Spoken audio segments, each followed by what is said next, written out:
Olá, eu sou a Marina, aluna da graduação de Ciências e estou sob orientação da professora Nádia. Aqui irei apresentar meu trabalho sobre a geometrização da cinemática da teoria da relatividade especial, na compreensão dos efeitos físicos e visuais. Minha motivação ao estudo se dá a esta pergunta: o que aconteceria com os objetos se nós viajássemos à velocidade próxima à da luz? Como veríamos esses objetos? Antes de tudo, deve-se compreender que existem duas partes da teoria da relatividade: a especial ou restrita, que estuda as diferenças que existem entre as medidas físicas realizadas em dois referenciais em movimentos relativo inerciais, e a geral, que aborda todos os casos que existem, incluindo a aceleração e a gravitação. Mas o trabalho só vai abordar a relatividade especial. Para responder à pergunta, o estudo se restringe à cinemática relativística, que estuda os conceitos de espaço-tempo e seus derivados. Devemos lembrar que, na relatividade, o espaço e o tempo são considerados agora uma única entidade conectada de 4 dimensões, 3 espaciais e uma temporal, chamado de espaço-tempo, representado por S maiúsculo na fórmula da métrica. E a entidade temporal é multiplicada pela velocidade da luz, que pode ser representada pela letra C. O matemático Hans Minkowski introduziu uma forma de geometrizar esse espaço-tempo não euclidiano em um diagrama. Os eixos em preto é um referencial. Os eixos em azul é outro referencial em movimento relativo. E os eixos em vermelho representam o movimento da luz no espaço-tempo. No diagrama, há 2 tipos de efeitos que serão abordados, o físico e o visual.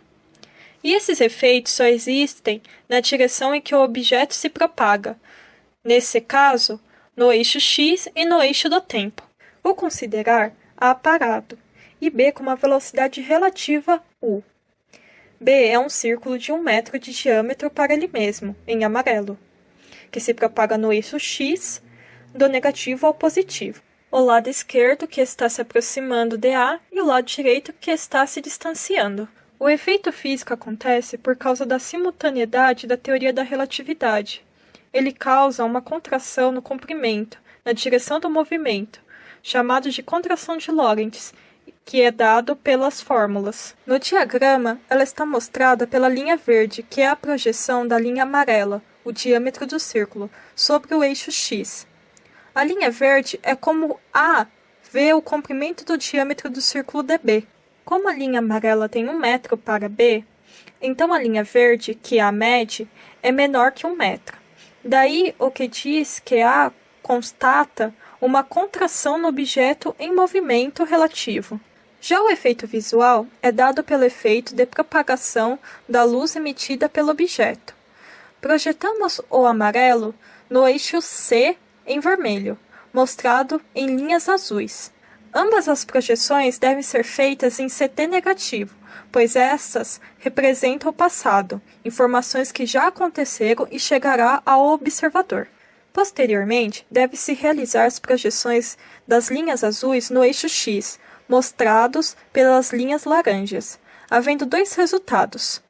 Quando o círculo está se aproximando, veremos alongado, e quando está se afastando, veremos contraído. Podemos observar como fica esse círculo nessas animações do diagrama de Minkowski em 3D, considerando 2 eixos espaciais, x e y, e o eixo temporal, ct. Nas animações, podemos verificar em vermelho ou em colorido como fica o efeito visual, e em cinza ou preto o efeito físico. Podemos aplicar o efeito visual em jatos relativísticos, tanto na astronomia quanto em laboratórios. Como exemplo de objetos compactos astrofísicos, podem ser núcleos ativos de galáxia, ou seja, buracos negros supermassivos que se encontram no centro de galáxias, como a galáxia M87, que rendeu a primeira imagem do buraco negro em 2019, e que podemos observar seus jatos azulados que podem aparentar mais rápidos que a velocidade da luz, pelo efeito óptico que é causado pelos efeitos visuais da relatividade. É importante lembrar que quando se estuda efeitos visuais, há outros aspectos que podem caracterizar as percepções visuais e que não são abordados inicialmente pelo diagrama de Minkowski.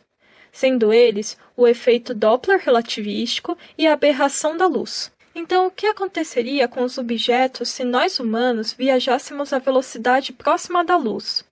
Como veríamos esses objetos? Os objetos começariam a se alongar quando estiver se aproximando de nós e se contrair quando estiver se afastando de nós. Mas esses objetos de fato sofrerão esses efeitos físicos? A velocidades relativísticas, esses objetos irão sofrer os dois efeitos relativísticos simultaneamente. Pelo fato que nossos olhos são sensores de energia eletromagnética, iremos somente ver os efeitos visuais. Mas se tivéssemos um sensor dimensional dos objetos, eles iriam se contrair, assim como os efeitos físicos.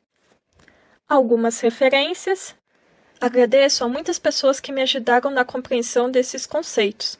Muito obrigada a todos.